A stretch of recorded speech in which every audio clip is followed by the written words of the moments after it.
তার ধান ভালো হবে। আর যারা একদম মাঘ মাসের প্রথমে দিকে তার ধান ভালো হবে। এই যে ধান হয়েছে নাকি আমাদের ইয়েরা মাঝে মাঝে মাঝে থাকে ওই তার কাছে উঠিয়েছে ধান ভালো হয়েছে নাকি? পোকা যা ধরে যা ধরেনি দেখতে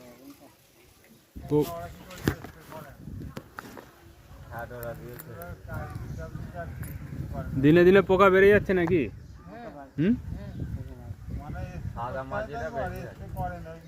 ধানে সাদা শীষ হয়ে যাচ্ছে ওটা তো মাজরা।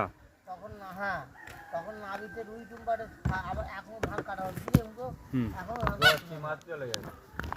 আমি ধান ফেলেছি আমার মনে আছে পাপ বনের হাঁড়ি কাটার দিন পর ধান ফেলেছি, সেই ধান হয়েছে সাদা শীষ বলে তখন জানছি।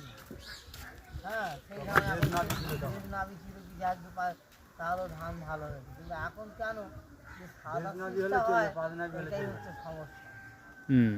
অথচ তো বলছে ঠাটোরা দাও কিচ্ছু হবে না, ঠাটোরাও কিচ্ছু কাজ করে আর কাজে আগে প্রথম কাজ করতে আচ্ছা, আগে যে ধান চাষ করতে সেই ধানটাই এখনো করো? হ্যাঁ আমরা তো আগে চাষ করতাম আগে আগে আগে আদনার পাড়ি যাচ্ছে সেখানে বন্ধ হয়ে যায়, এখন বুঝতে পারছো কেসটা কোন জায়গায়? এগুলো বড় বড় কোম্পানির চাল আছে, মানে ওরা এই যে হাইব্রিড এসে যাচ্ছে না, এগুলো তো হাইব্রিড। দেশি যেমন একটা দেশি গরু, তার যেরকম ক্ষমতা ছিল, তার যে রোগ প্রতিরোধক ক্ষমতা, হ্যাঁ রোগ কম হতো, তার দুধের কোয়ালিটি, তার গোবরের কোয়ালিটি যেটা ছিল, এখন যে বড় গরু যেগুলো হচ্ছে সেই গরুর কোয়ালিটি আছে কি আর? এইটাই ব্যাপার, মানে আমাদের সব পরিবর্তন করেই কিন্তু সর্বনাশটা করা হচ্ছে। পোকামাকড় বাড়ছে এই কারণে একটা, মানে ওইটা তো আমাদের এই মানে প্রকৃতির সঙ্গে অ্যাডজাস্ট করতে পারছে না ওই ধানটা।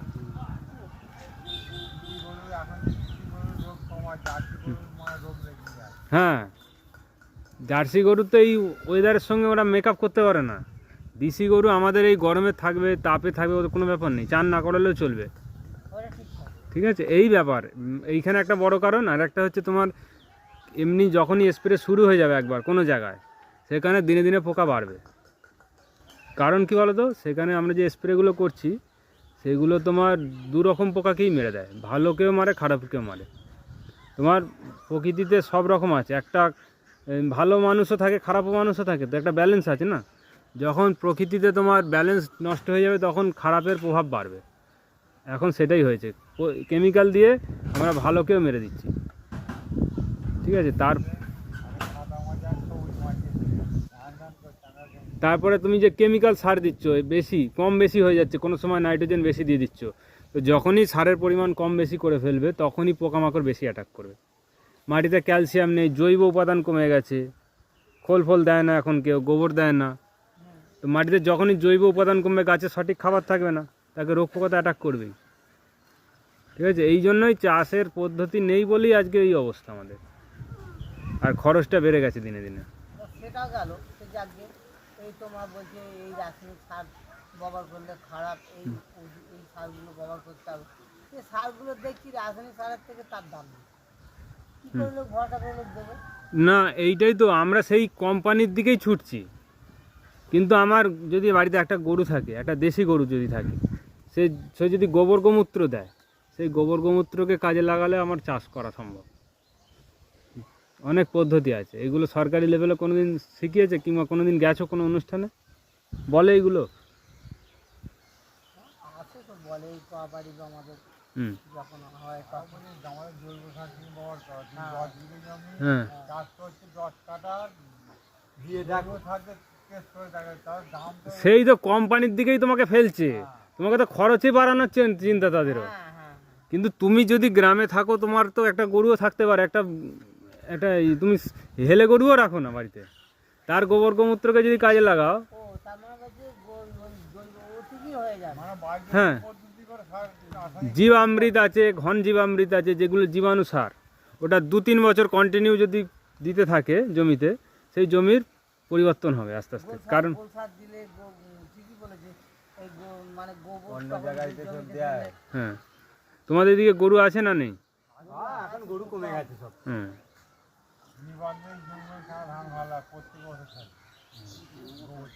কারণ গাছের খাদ্য উপাদান লাগে 16টা, আর তোমরা মেনলি সার দাও 3টে NPK, নাইট্রোজেন, পটাশ, ফসফেট। বাকি যে আরও গাছের খাবার প্রয়োজন, calcium, magnesium, sulphur, zinc, boron, copper, লোহা, ম্যাঙ্গানিজ, ম্যাগনেসিয়াম, এই ধরনের ক্লোরিন, ঠিক আছে? তো এইগুলো পাবে কোথায় গাছ যদি না জৈব দাও? জৈব তো সব আছে, সে তুমি খোলও দিতে পারো, গোবরও দিতে পারো, কিংবা তুমি ধনচে দিতে পারো। তুমি একটা জমিতে ধনচে দাও 1 বছর, ছোটো করে একটু ধনচে দাও, এই বর্ষায় তো ধনচে দেবে, দিয়ে তারপর সেই জমিতে চাষ করবে। হ্যাঁ, ধনচে দিলে ধনচের ক্ষমতা আছে। সেটা জৈবটা মাটিতে যত মিশে যাবে দেখবে তোমার জমির ক্ষমতাটা আস্তে আস্তে বেড়ে যাবে। ওই যে ধনচের কথা বলছিলাম, তারে ওই দিয়ে আধে গর্দানে মাথা কেটে দিয়ে তাতে চষে ওইটাই তো বলছি। এবার তোমাকে জৈব কেনার থেকে ওইটা সবচেয়ে কম খরচা, ধনচেটা দিলে জৈবটা মেকআপ হবে জমির, আর যত মেকআপ হবে তোমার জমির সার কম লাগবে, আর ওষুধও বিষ প্রয়োগ কম করতে হবে।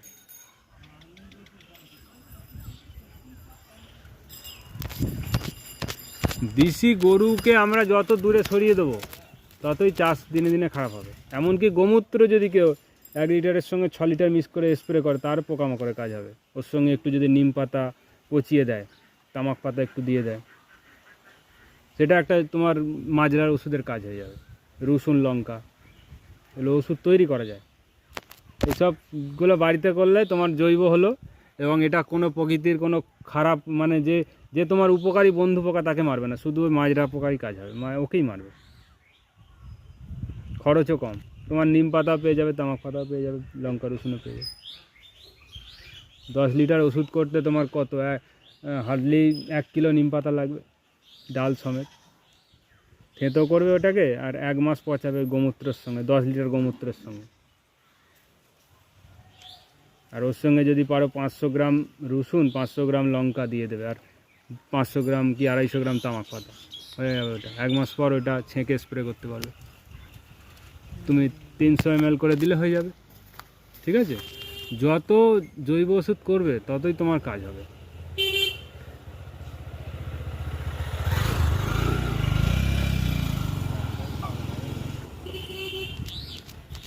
ইয়ং ছেলেরা দিনে দিনে চাষবাসের সঙ্গে যুক্ত হচ্ছে না, তাই তো? তোমার ছেলেমেয়েরা আছে, আর মানে ছেলেরা আছে, আর কাজে চলে যাচ্ছে সব।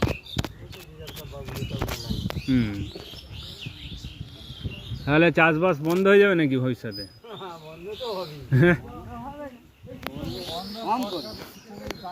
আর যত হাইব্রিড খাবার খাচ্ছে মানুষ,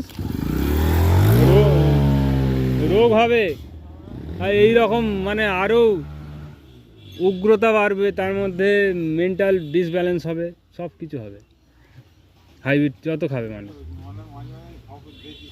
আজকে ছেলেমেয়েরা এত এরকম কেন, কোনোদিন ভেবেছো?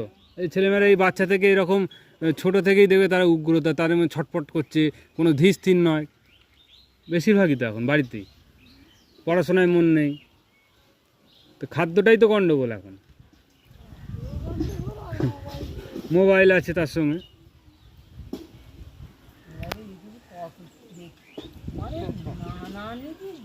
মোবাইল আছে, ওর মধ্যেও ভালো আছে অনেক কিছু, যদি কেউ নিতে চায় অনেক কিছু নেবে।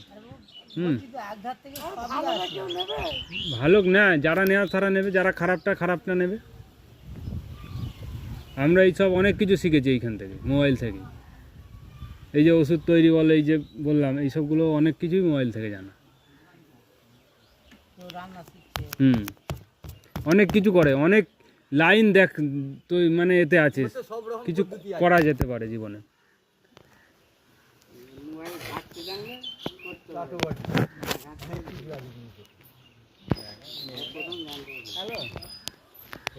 হুম।